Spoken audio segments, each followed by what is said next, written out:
చంద్రబాబు నాయుడు చేస్తా ఉన్న విష ప్రచారం, ప్రజల ఆస్తులను ఎవరైనా కూడా కొల్లగొట్టాలనుకుంటే ప్రత్యేకమైన రాళ్లు పాతి ల్యాండ్ పార్సిల్స్ కు నలువైపులా లాటిట్యూడ్ లాంగిట్యూడ్ ఇవన్నీ కూడా జియో ట్యాగింగ్ తో అనుసంధానం చేసి క్యూఆర్ కోడ్ను కూడా పొందుపరిచి పాస్బుక్ లో ఎవరు ట్యాంపర్ చేయలేని విధంగా ఆ పాస్బుక్ ను తయారు చేసి మోస్ట్ అడ్వాన్స్ సెక్యూరిటీ ఫీచర్స్ తో ఎవరైనా పట్టదారు పాస్బుక్ ఇస్తారా? చెడు ఉద్దేశాలు ఎవరికైనా ఉంటే పద్దాలకైనా గానీ ఒక హద్దు ఉండాలి, ఒక పొద్దు ఉండాలి. ఒకసారి పాత పాస్బుక్ ఎలా ఉండేది, మేమిచ్చిన కొత్త పాస్బుక్ ఎలా ఉంది అనేది ఒక్కసారి గమనించమని అడుగుతా ఉన్నా. మీరు గమనిస్తే పాత పట్టాదారు పాస్బుక్ పుస్తకాల్లో భూమి వివరాలన్నీ కూడా చేత్తో రాసి ఉంటాయి.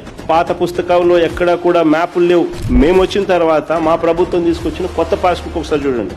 సబ్ డివిజన్ చేసి మ్యూటేషన్ చేసిన తర్వాత with unique land parcel number geo tagging చేసి లాటిట్యూడ్ లాంగిట్యూడ్స్ తో land parcel map, QR code ఇవన్నీ మా బుక్ లో ఉంటాయి. మళ్ళీ పాస్బుక్ చివరిలో రైతులకు సూచనలు చేస్తూ వెబ్సైట్ ను అప్గ్రేడ్ చేసి రియల్ టైమ్ అలర్ట్స్ తో అవి కూడా అందుబాటులోకి తీసుకొచ్చే కార్యక్రమం కూడా చివరి పేజీలో సూచనలలో కనిపిస్తుంది. ఇంత గొప్పగా జరిగింది కాబట్టి ఈ ప్రోగ్రాము నీతి ఆయోగ్ కొనియాడింది.